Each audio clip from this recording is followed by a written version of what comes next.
Hello अस्सलाम वालेकुम। Teacher online में सबको वेलकम। आज हमारा टॉपिक है how to make a simple ledger for shopkeeper. इसकी पार्ट 2 वीडियो हम बना रहे हैं। आज हमने 2 दिन पहले पार्ट 1 वीडियो बनाई थी। आज इसी वीडियो को हम कंटिन्यू करके इस केस को पूरे लेजर को कंप्लीट समझते हैं। तो ये है हमारे पास लेजर जिसमें हमारे पास शो कर रहा है कि 12 फरवरी को एक XYZ शॉपकीपर ने एक कैश पेमेंट करी अपने उस खाते में से जहाँ से वो माल परचेज कर रहा था। 60,000 की पेमेंट करने के बाद उसका बैलेंस हो गया 5,67,000।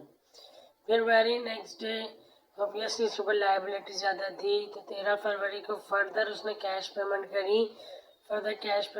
उसने 1,00,000 रुपए की। 1,00,000 रुपए की फर्दर कैश पेमेंट करी तो बैलेंस हो गया 4,67,000। फिर वेरी नेक्स्ट डे था उसी दिन ही इनफैक्ट 13 फरवरी को वॉशिंग मशीन की इनवॉइस जनरेट हुई उसकी, जिसमें उसने 7 वॉशिंग मशीन परचेज करे जिसकी प्राइस थी एक्चुअली 26,000 पर यूनिट प्राइस थी।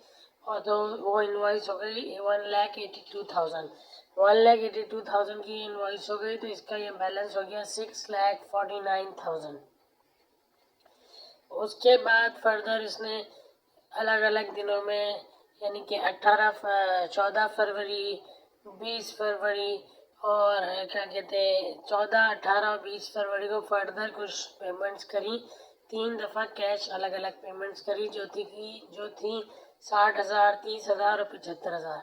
60,000, 30,000, 75,000 ये सारी पेमेंट करने के बाद इसका बैलेंस नीचे आ गया 4,84,000 रुपये। 4,84,000 रुपये इसका बैलेंस आ गया। फिर फर्दर हुआ ये कि 22 फरवरी को इसने आयरन परचेज करी तो उसकी इनवॉइस जनरेट हुई। आयरन के 15 यूनिट इसने परचेज करे जिसकी कीमत थी 6,000। तो वो इनवॉइस हो गई इसकी 90,000 की इनवॉइस हो गई, यानी कि 15 इंटू 6,000 90,000 की इसकी इनवॉइस हो गई। फिर इसकी लायबिलिटी थोड़ी सी बढ़कर 5,74,000 पर चली गई। 5,74,000 रुपये इसका बैलेंस चला गया। फिर इसने 23 फरवरी, 24 फरवरी और 25 फरवरी को भी फर्दर कुछ पेमेंट्स करी। 3 दिन इसने मज़ीद कैश पेमेंट्स करी। 23, 24 और 25 फरवरी को 3 दफ़ा उसने कैश पेमेंट करी। वो पेमेंट थी एक दफ़ा 20,000 करी, एक दफ़ा 50,000 करी, एक दफ़ा लाख करी। जब लाख की पेमेंट करी तो उसका बैलेंस हो गया 4,04,000 रुपये। अच्छा, उसकी बाद हुआ ये कि उसने 26 फरवरी को एक और इनवॉइस जनरेट करवाई। 26 फरवरी को उसने फर्दर जूसर मशीन परचेज करे और 10 जूसर मशीन परचेज करे जिसकी पर यूनिट कॉस्ट थी 14,000 रुपये।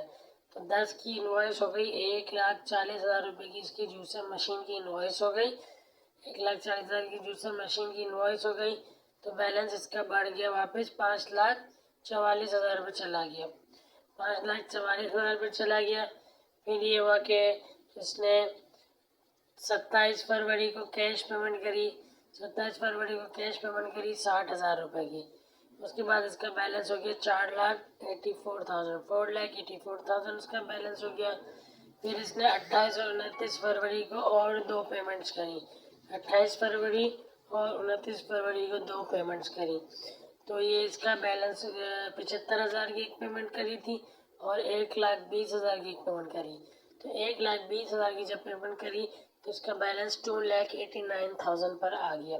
तो इस तरह स्टूडेंट्स कोई भी दुकानदार जब भी कोई परचेजिंग करता है, कोई भी अपनी डिस्ट्रीब्यूटर से या कोई ऐसा डिस्ट्रीब्यूटर जो उसको मल्टीपल आइटम्स प्रोवाइड कर रहा हो, तो वो इस तरह अपना लेजर मेंटेन करता है कि मतलब इनवॉइस परचेज करेगा तो उसका बैलेंस बढ़ता जाएगा, पेमेंट करता जाएगा तो उसका बैलेंस रिड्यूस हो जाएगा। ऑब्वियसली जो भी XYZ डिस्ट्रीब्यूटर है या कोई और बड़ा कंपनी है जिससे वो माल परचेज कर रहा है तो लायबिलिटी बढ़ती जाएगी तो उसको पेमेंट करनी पड़ेगी ताकि बैलेंस नीचे आएगा तो फर्दर उसको न्यू इनवॉइस जनरेट होगी। तो इस तरह आई होप ये वीडियो दुकानदार हजरात के लिए बहुत यूज़फुल साबित होगी कि उनको एक आम सिंपल सा लेजर जो अपनी मुख्तलिफ कारोबारी एक्टिविटी करते हैं मुख्तलिफ़ कंपनीज़ के साथ, तो खाता कैसे मेंटेन करें उसके लिए ये वीडियो बहुत ही यूज़फुल है. Kindly like this video and share this video and also subscribe to the channel Teacher Online. Thank you very much students. Allah Hafiz.